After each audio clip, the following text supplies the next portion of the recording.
Selamat malam Bante. Selamat malam Samnera. Bante, kembali lagi di Go Mindful Insight, khususnya kita mau bahas tentang topik meditasi lagi Bante. Baik ya. Malam ini kayaknya menarik kalau kita bicara meditasi yang bahagia itu seperti apa Bante ya. Tapi gimana kabarnya Bante sebelum kita lanjut bicara Bante? Kabar saya baik. Kemarin jalan pergi kemana-mana Bante ya? Kemarin kebetulan pergi ke India, ke Malaysia, ke Nepal, dan setelah itu juga masih ada perjalanan, termasuk ke kampung halaman juga. Ini baru pulang dari kampung halaman. Oke. Banjarnegara. Ya. Sibuk dengan tugas atau apa Bante?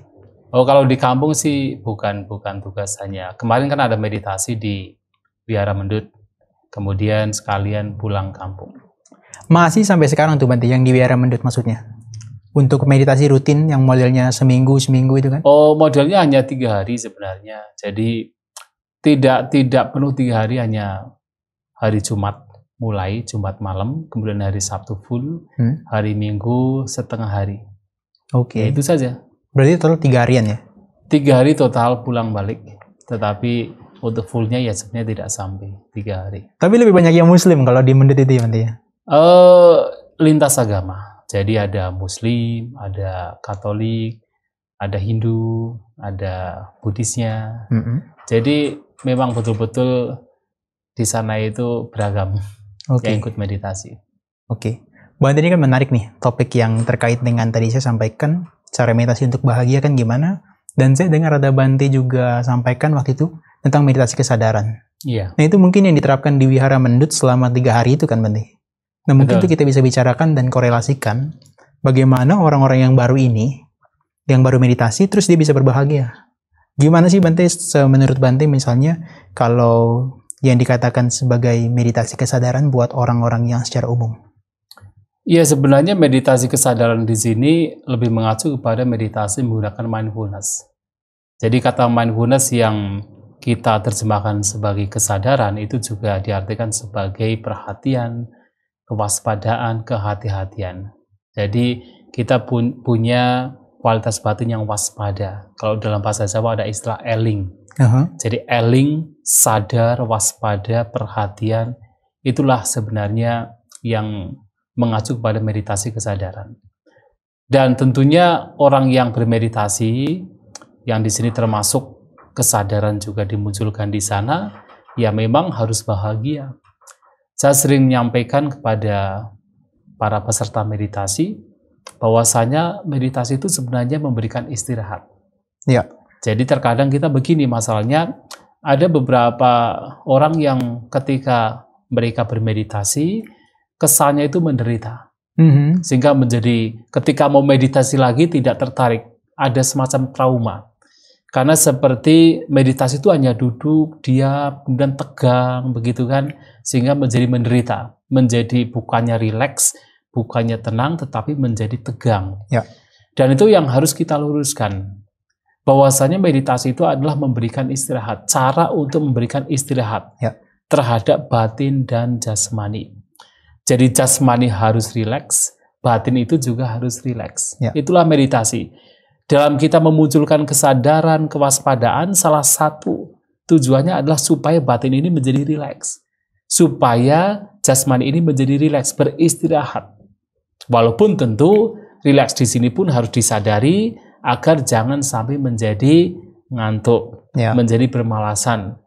Nah, sehingga di sini dalam bermeditasi ada 2 kualitas yang bersama-sama harus dimunculkan di sana, yaitu semangat memang ada, dan juga ada ketenangan atau rileks. Ini 2 ini harus seimbang. Mengapa? Kalau terlalu bersemangat, berkobar, menjadi tegang, menjadi gelisah, tidak beristirahat. Tetapi kalau terlalu rileks pun juga tanpa disertai di sana semangat atau unsur semangat, maka menjadi ngantuk, menjadi bermalasan, menjadi teledor. Nah, sehingga di sini rileks dan juga unsur semangat harus seimbang. Nah, disinilah sebenarnya kebahagiaan pada waktu bermeditasi pun akan diperoleh. Jadi bukan sesuatu yang seperti tegang, menjadi kaku, menjadi stres. Tidak. Tapi juga bukan berarti seseorang menjadi terlalu rileks, kemudian bermalas-malasan ngantuk, juga tidak. Maka rileks dan semangat ini menjadi seimbang. Dan itulah sebenarnya kebahagiaan yang diperoleh pada saat bermeditasi, dan tentunya hasilnya juga akan demikian, batin menjadi lebih bahagia. Oke. Bante, sebelum kita ngomong bahagia lebih lanjut, saya mau tanya tadi Bante ngomong tentang meditasi kesadaran itu kan ada korelasinya nggak dengan Tipitaka atau hanya dengan Eling yang tadi Bante bilang bahasa Jawa aja? Apa ada korelasinya dengan Tipitaka yang Bante ajarkan? Ya tentu adalah sangat berkorelasi karena memang kita bermeditasi menggunakan istilah meditasi kesadaran ini juga berakar atau bermula pada Tipitaka. Ya. Artinya kesadaran di sini sebenarnya mengacu kepada istilah sati. Ya. Sati dalam bahasa Pali yang sering digunakan oleh Sang Buddha. Jadi sati itu adalah perhatian, sati itu adalah eling atau sadar, sati itu adalah kewaspadaan. Artinya ketika kita menggunakan sati yang sering kali disampaikan oleh Sang Buddha dalam berbagai khotbahnya, nah di situ ada yang tadi saya sampaikan, berbagai macam kualitas batin lainnya yang berguna, yang bermanfaat, itu akan muncul. Semangat akan muncul, rileks di sini atau tenang di sini juga akan muncul. Dan sebenarnya justru dengan kita punya perhatian, punya sati, punya katakan kewaspadaan, maka itu akan mengarahkan kapan batin ini harus dimunculkan semangat, ketika batin kendor, dan kapan batin ini harus ditenangkan ketika terlalu berkobar. Itu muncul karena apa? Karena ada sati, ada perhatian. Penyeimbang, dan ya ini penyeimbang. Jadi sati ini, kesadaran di sini menjadi penyeimbang agar batin ini tidak terlalu berkobar, tetapi juga tidak terlalu menjadi rileks. Ya. Tetapi menjadi seimbang. Rileks ada, semangat ada. Dan ini disampaikan oleh Sang Buddha di dalam Sangyutta Nikaya. Ya. Itu disampaikan mengenai bagaimana kita harus menyeimbangkan batin ini yang terkadang terseret oleh kegelisahan karena terlalu berkobar, atau terseret oleh namanya kosaja atau linata atau kosaja, yaitu kemalasan atau terlalu rileks karena di situ hanya memunculkan ketenangan saja. Ya. Tetapi sati, perhatian, kesadaran ini harus dimunculkan agar seseorang tahu kapan harus menyeimbangkan batinnya. Tidak terlalu berlebihan dalam semangat, tapi juga tidak terlalu berlebihan di dalam, yaitu kayak rileks, kemudian menjadi bermalasan. Makanya kan mindfulness disebutkan kan sebagai sabatikang kan ya, bermanfaat. Betul. Di setiap waktu ya. Betul, jadi seperti yang tadi disampaikan, mindfulness itu dikatakan oleh Sang Buddha sebagai satincak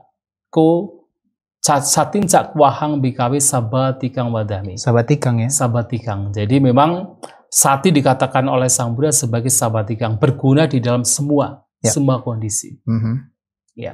Oke, Bante, ini kan saya juga mau bahas yang sebelum kita masuk ke bahagia ini, meditasi kesadaran yang Bante terapkan dalam 3 hari itu menekankannya pada apa, Bante? Apakah aktivitas jasmani yang misalnya setiap waktu dari pagi sampai malam harus diperhatikan, atau rileks lah, hanya sekedar mengamati nafas masuk keluar, atau bagaimana yang Bante terapkan?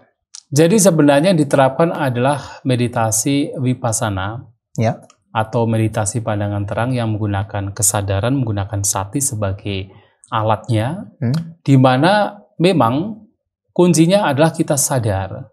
Sejak kita bangun tidur sampai kita menjelang tidur, kita berusaha sadar, berusaha eling terhadap batin dan jasmani.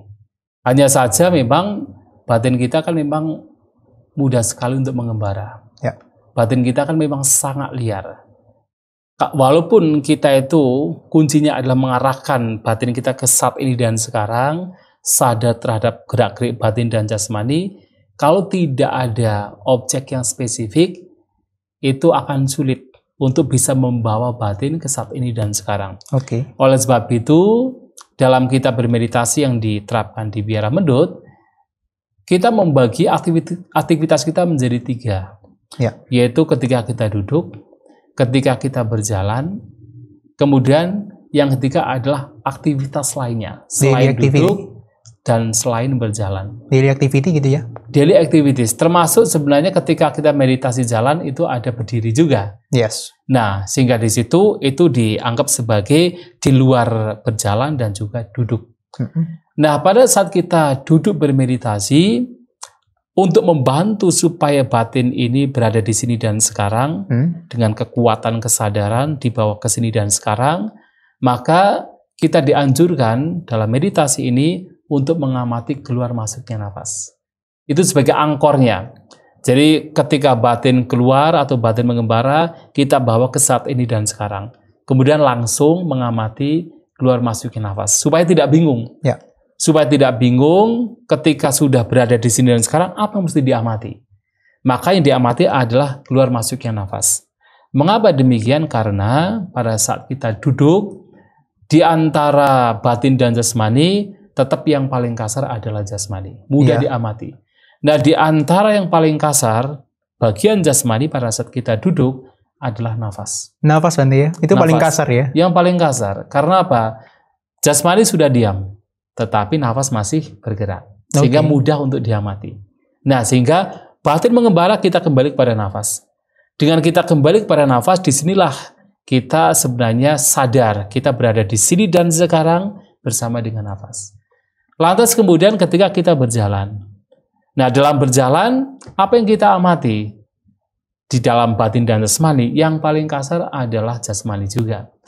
Dan di antara jasmani, yang paling kasar adalah langkah kaki kita. Ya. Kalau mau lebih spesifik lagi, kita bisa mengamati sensasi pada telapak kaki pada saat kita berjalan. Nah, sehingga ketika batin mengembara, kita kembali kepada langkah kaki. Atau kembali kepada sensasi di telapak kaki kita pada saat kita berjalan. Nah, ini yang kita amati. Sementara dalam aktivitas yang lainnya, kita bisa mengamati secara random. Jadi apapun yang paling kasar, apapun yang mudah diamati pada waktu itu yang menjadi objek pengamatan, objek kesadaran.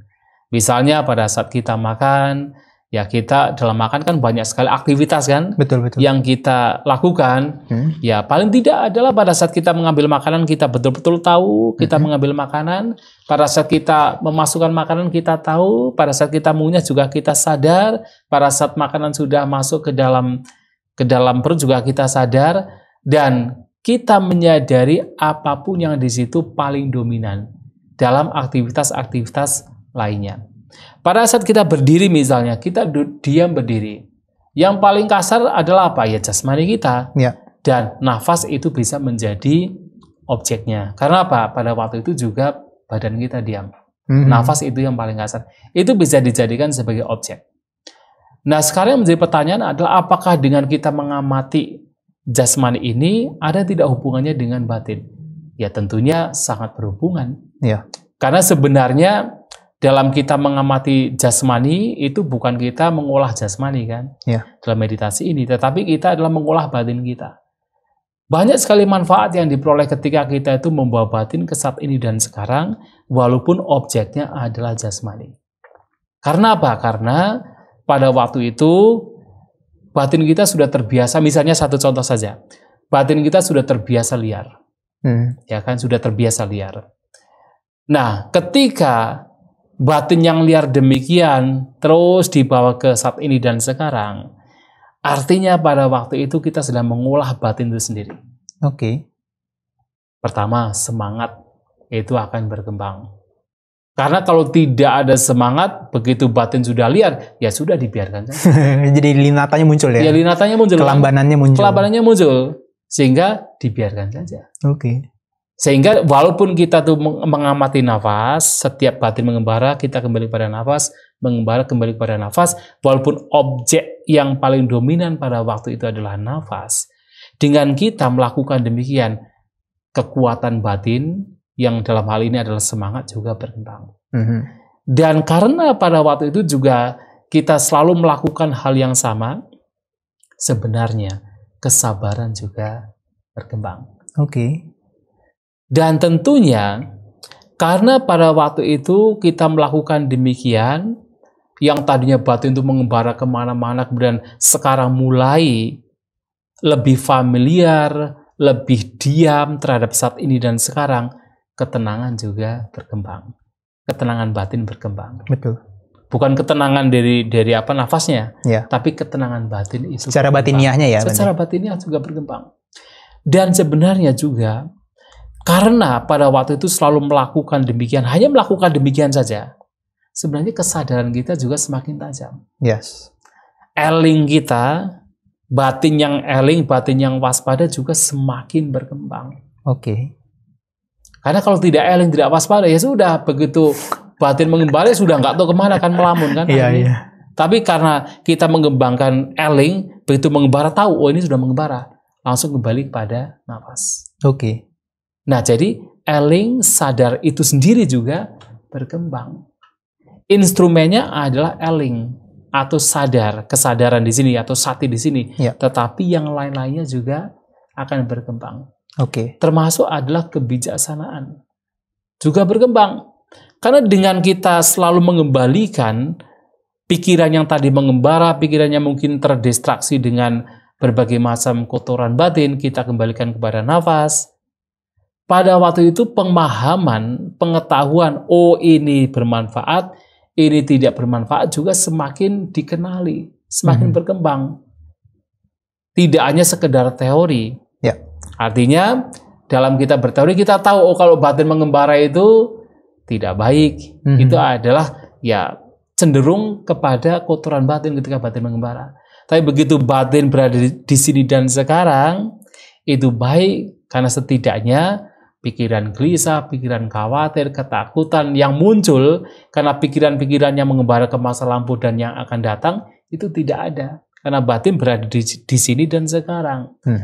Dan pemahaman mengenai baik dan buruk, memahami oh ketika batin mengembara itu tidak baik, ketika batin berada di sini itu baik, itu akan semakin berkembang. Dan itu dikenali tidak hanya sekedar karena teori, tapi karena melihat sendiri, mengalami sendiri. Pengalaman langsung ya? Pengalaman langsung. Oke.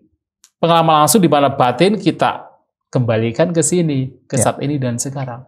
Oleh sebab itu kalau kita melihat dari manfaat yang diperoleh dari meditasi, bukankah itu adalah kebahagiaan? Oke. Ya kan? Ya.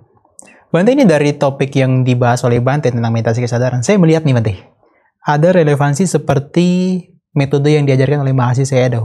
Ini ada kemiripan Bante, kan tadi Bante bilang Vipassana juga ya.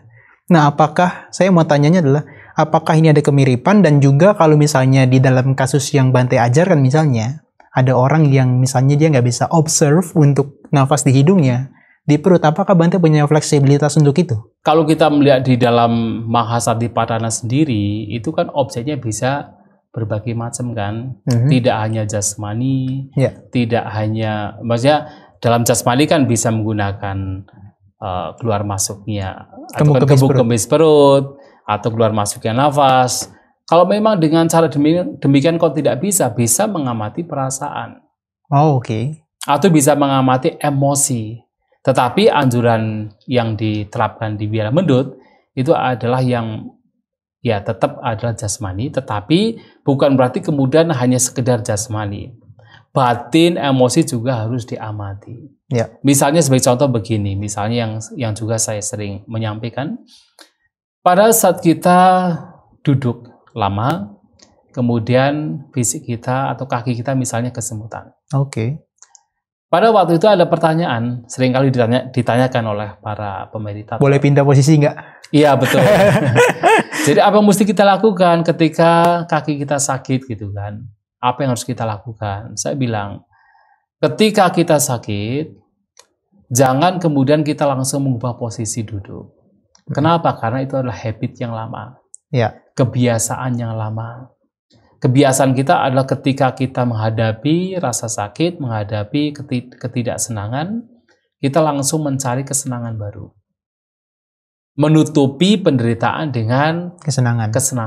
Kita tidak akan pernah tahu sebenarnya penderitaan itu seperti apa. Oke. Maka begitu pada saat kita duduk kesemutan, cobalah untuk bertahan. Tapi sulit Bante. Bagaimana kita bisa bertahan? Apa yang mesti kita amati? Nah, dalam hal ini kita bisa mengamati salah satu di antara dua ini.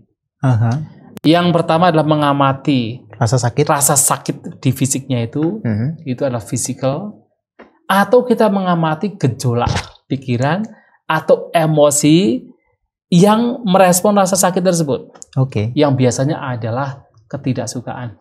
Betul.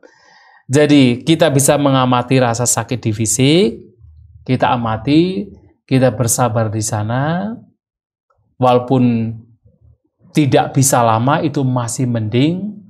Ya kalau tidak bisa lama, paling tidak kalau kita sudah mencoba itu sudah artinya kita sudah mulai untuk mengubah katakan habit yang baru. Kita sudah mulai mencari atau katakan mengubah untuk mendapatkan habit yang baru. Habit yang lama kita tinggalkan. Ya. Yang lama adalah kita begitu sakit langsung mencari kesenangan baru. Langsung ganti switching terus ya. Menutupi dengan kesenangan. Tapi sekarang walaupun sebentar nggak apa-apa, kita bersabar dengan mengamati rasa sakit. Kemudian kalau sudah tidak tahan, okelah kita bisa mengubah posisi duduk. Ya. Yang kedua, kita bisa mengamati gejolak pikiran kita. Yang di situ mungkin muncul ketidaksukaan terhadap kaki yang sakit, atau barangkali bisa muncul ketidaksukaan terhadap yang bimbing meditasi. Itu diamati. Oh, iya? Diamati. Nah, dengan cara kita bisa dengan cara mencatat. Ya. Misalnya tidak suka, atau kebencian, kita catat di situ. Nah, dengan mengamati demikian artinya sebenarnya tidak hanya melulu kita itu mengamati jasmani. Kita pun juga mengamati perasaan kita, emosi kita, bentuk-bentuk pikiran yang muncul. Terutama adalah yang dominan. Jadi yang tidak dominan selama objek utama itu masih jelas, misalnya nafas, itu yang diamati. Tetapi kalau kemudian ada objek lain yang lebih dominan, mungkin rasa bosan, rasa sedih, rasa takut, kecemasan yang dominan, yang biasanya muncul lagi dan lagi, sehingga mengganggu batin untuk bersama dengan nafas, nah baru kita secara sengaja mengamati objek yang dominan tersebut. Oke. Dan dalam mengamati tersebut, walaupun sebenarnya tidak ada pencatatan yang kasar, misalnya ada rasa bosan nih. Ya, kalau kita mau mencatat silahkan, misalnya bosan. Tetapi kalaupun tidak mencatatnya, dengan kita memahami itu bosan, sebenarnya ada catatan. Hanya catatannya itu tidak catatan yang berulang-ulang, hanya diketahui oh bosan muncul. Penyadaran bentuknya teman-teman ya. Penyadaran. Dan dalam penyadaran itu akan ada pengetahuan atau pemahaman, oh ini bosan. Ya kan? Oh ini kesedihan. Oh ini kegelisahan. Oh ini batin mengembara. Nah, seperti itu juga menjadi objek meditasi. Menjadi objek dari kesadaran itu sendiri. Nah, kalau dengan cara menyadari demikian, itu sudah lenyap, maka kita bisa kembali kepada objek keluar masuknya nafas pada saat duduk bermeditasi. Oke. Jadi tetap anjurannya adalah objek utama adalah fisik, karena itu yang paling mudah untuk diselidik atau paling mudah untuk diamati.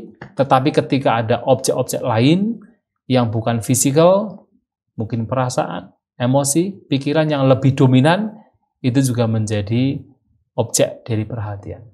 Oke. Bante, tapi kalau yang 3 hari ini bisa di-extend nggak Bante? 7 hari sampai 10 hari kalau di versinya Mendut Bante?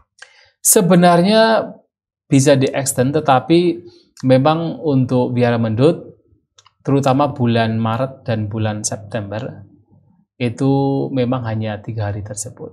Oke. Tetapi di bulan Desember, dulu pernah dilakukan selama 7 hari. Oh, dengan metode yang sama? Dengan metode yang sama. Oke. Ya. Karena memang kan kebanyakan yang bermeditasi kan rumah tangga. Dan mereka terkadang untuk mencari waktu yang lebih lama agak sulit. Oke. Sehingga kita mengadakan yang hanya beberapa hari. Dan itu sebenarnya hanya sebagai semacam introduction saja. Introduction. Pengenalan saja. Tetapi walaupun itu pengenalan, ya itu berguna bagi mereka yang ikut meditasi. Termasuk yang untuk diterapkan di Padepokan Dhamma Diparama ya Bante ya? Oh iya. Kan jadi, ada center yang baru ini kan mau diterapkan dengan metodenya Bante juga kan? Oh iya, jadi sebenarnya metode ini kan metode meditasi vipassana. Ya. Dan sumbernya dari mana? Ya sumbernya dari ajaran Sang Buddha, dari Tipitaka. Ya. Jadi apa yang diajarkan dalam meditasi ini, ketika kebetulan saya membimbing meditasi atau ya ikut menjadi kalyanamita bagi mereka dalam bermeditasi. Kalyanamita ya? Ya, kalyanamita. Bagi siapapun yang bermeditasi, ya saya tetap mengacu pada sabda-sabda Sang Buddha, tidak keluar dari situ. Oke. Ya. Bante, tadi Bante ada sebutkan tentang biasanya kalau kita nggak meditasi, itu ada bad habit yang berupa kesenangan. Kalau penderitaan muncul, kesenangan itu yang kita cari untuk di switching kan, untuk digantikan kan, supaya kita nggak bosan tuh, atau nggak marah, nggak larut dalam kebencian dalam kita meditasi. Nah, tadi Bante juga ada sebutkan di awal, kalau saya tarik lagi, Bante sebutkan bahwasanya kebahagiaan itu kalau seandainya orang meditasi itu punya semangat dan juga punya konteksnya ketenangan.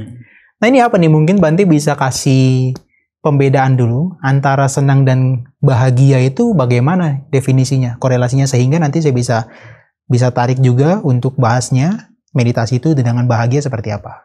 Silakan Bante. Sebenarnya kalau di dalam bahasa Pali istilah senang dan bahagia itu menggunakan satu kata. Sukha. Ya, sukha.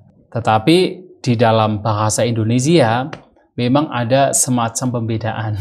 Senang dan bahagia kan. Senang itu seperti ini ada semacam kesan saja bahwa senang itu semacam terkesan itu adalah kesenangan yang muncul dari kesenangan indrawi. Berarti apa mungkin boleh dibilang sebagai samisa sukha dan niramisa sukha? Betul. Yang duniawi dan adi duniawi. Betul. Hanya saja kan di Buddhis kan sukha kan. Hanya ini sukha samisa, ini sukha niramisa. Istilah yang digunakan tetap sukha. Ya betul. Kan? Tetapi dalam bahasa Indonesia memang ada indikasi bahwa senang itu mengacu pada duniawi. Ya kan? Nah, bahagia itu ada semacam indikasi itu mengacu kepada yang bukan duniawi. Walaupun terkadang istilah bahagia juga bisa mengacu kepada yang duniawi. Tapi ini lebih dalam ketimbang yang senang ini. Kalau dalam bahasa Indonesia. Tetapi dalam bahasa Bali tetap kita menggunakan istilah sukha. Nah, dalam sukha ini memang ada dua yang tadi juga telah disebutkan. Yang satu adalah samisa sukha vedana, duniawi ya. Jadi perasaan senang atau perasaan bahagia sama saja yang masih berhubungan dengan duniawi. Seperti misalnya kita melihat bentuk yang indah, yang cantik, muncullah rasa senang. Panca indera ya. Panca indera. Tetapi sebenarnya yang lainnya juga tetap menggunakan indera juga, tetapi di sana akan ada dhamma yang disertakan. Kemudian mendengar suara yang merdu, yang mungkin suara lagu dan sebagainya, muncul rasa senang. Itu adalah samisa, sukha vedana. Jadi perasaan menyenangkan yang masih bersifat duniawi. Dan ini ada bahayanya. Bahayanya adalah seseorang kemudian akan memunculkan kotoran batin di sana. Kemelekatan, kemudian tanha, nafsu keinginan untuk selalu mendapatkan. Sehingga memunculkan kemelekatan. Ini bahayanya. Tetapi ada kebahagiaan yang juga sukha, istilahnya juga sukha, yang itu bukan duniawi. Disebut niramisa sukha vedana. Jadi kebahagiaan, perasaan bahagia yang bukan duniawi. Niramisa. Amisa adalah duniawi, nir itu adalah tanpa atau bukan.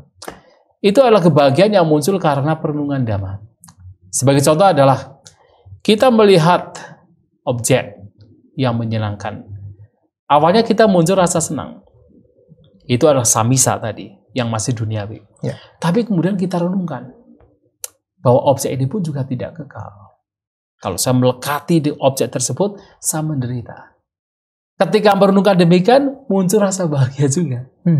Nah, bahagia yang muncul karena perenungan dhamma atau merenungkan realitas dari fenomena tersebut, itu disebut niramisa sukha vedana. Dan inilah sebenarnya yang juga kita boleh mengatakan sebagai meditasi. Meditasi golongannya masuk ke niramisa sukha itu ya? Niramisa sukha. Bahkan meditasi juga bisa menimbulkan tidak hanya niramisa sukha. Niramisa adukama sukha vedana. Yang itu adalah UPK. Seimbang batinnya. Keseimbangan batin. Batin yang seimbang. Jadi batin yang seimbang yang bukan duniawi. Nah, itu bedanya. Tapi kalau dalam bahasa Indonesia memang ya senang dan bahagia agak sedikit berbeda, walaupun dalam konteksnya juga kadang-kadang kita menggunakan istilah bahagia juga mengacu kepada duniawi. Ya. Hanya saja dalam dhamma kita bisa membedakan dengan jelas. Oh, ini adalah kebahagiaan yang sekedar duniawi, ini kebahagiaan yang memang bukan duniawi. Oke. Kita bisa membedakan. Berarti kalau amisa itu kan secara literal kadang-kadang disebutkan sebagai material kan? Material. Kalau yang niramisa itu adalah immaterial kan berarti ya? Iya. Tetapi material di sini mengacu pada duniawi. Oh, ya. Meskipun panca indera ya? Betul. Justru mengacu pada betul-betul panca indera itu. Kesenangan yang muncul karena panca indera semata. Oke. Itu adalah amisa. Ya.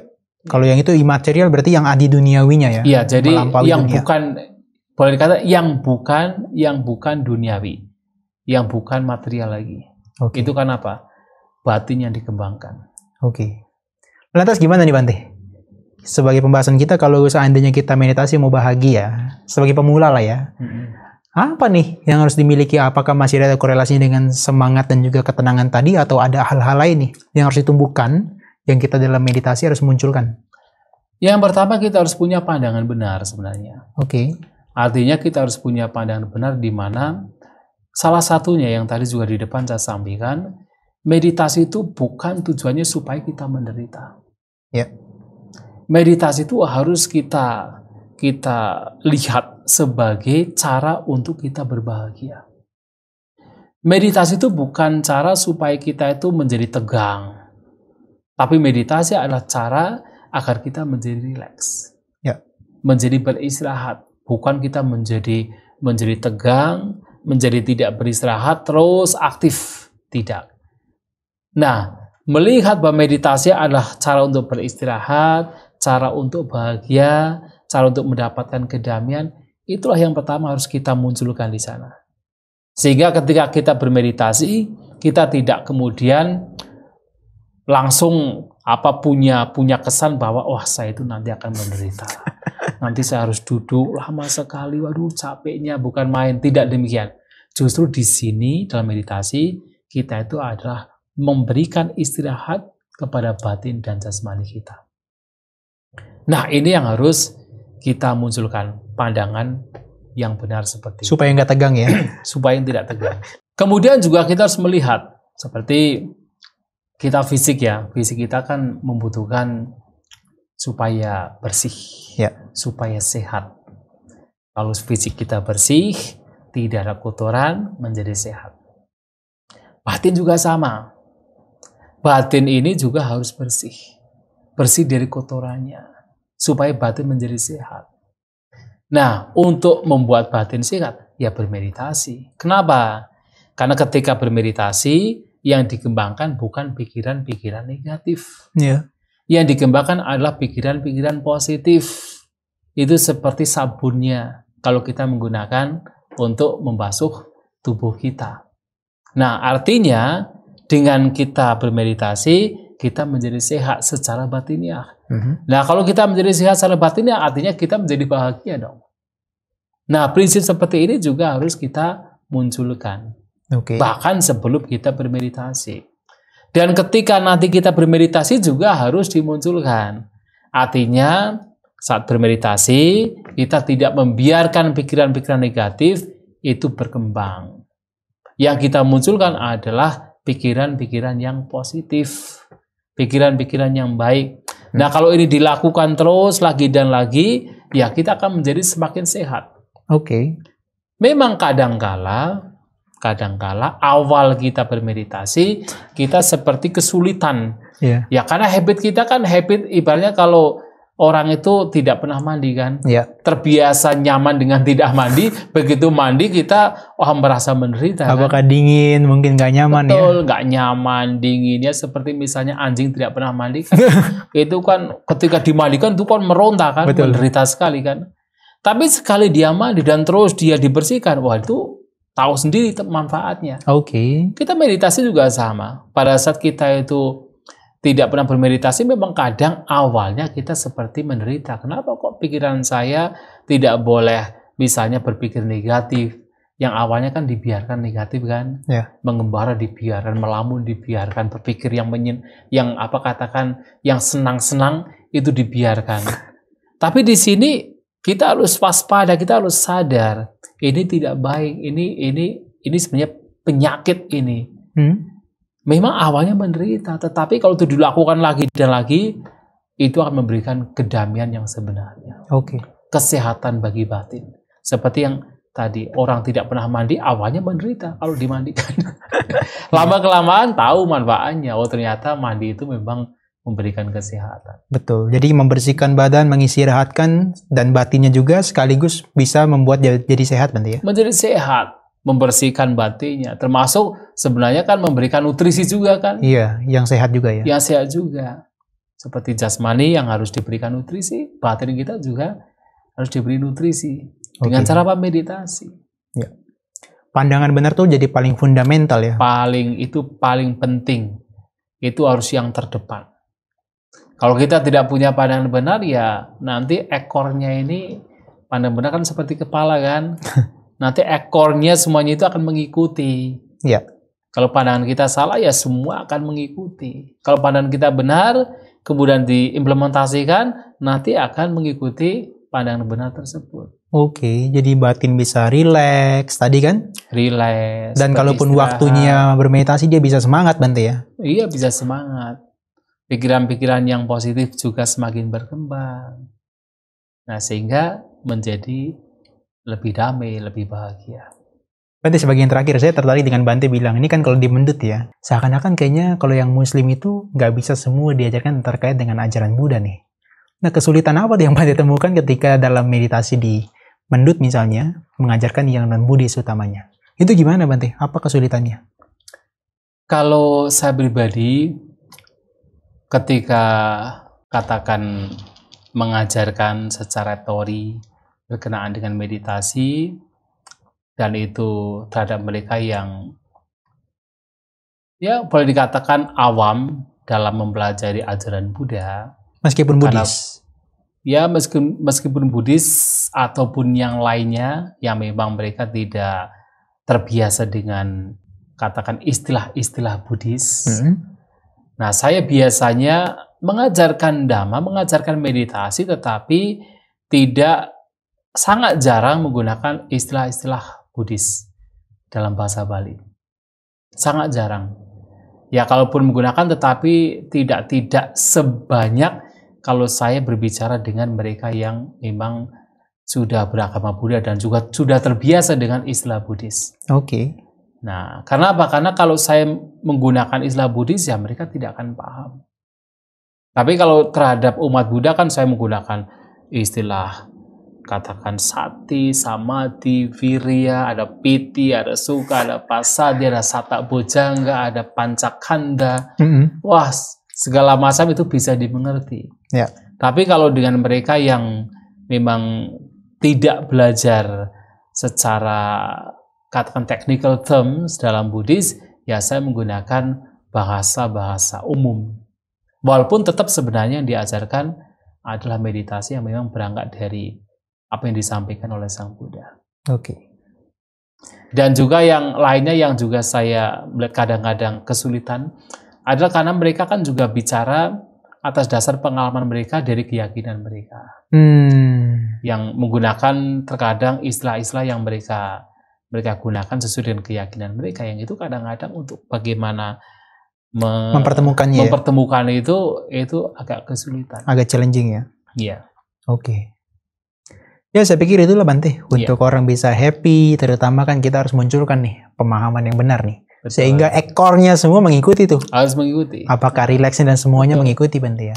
Iya, jadi harus begitu. Harus meditasi itu bukan stres. Membuat kita stres, membuat kita rileks, tenang, berbahagia, beristirahat. Ya, makasih Bante. Ya, baik.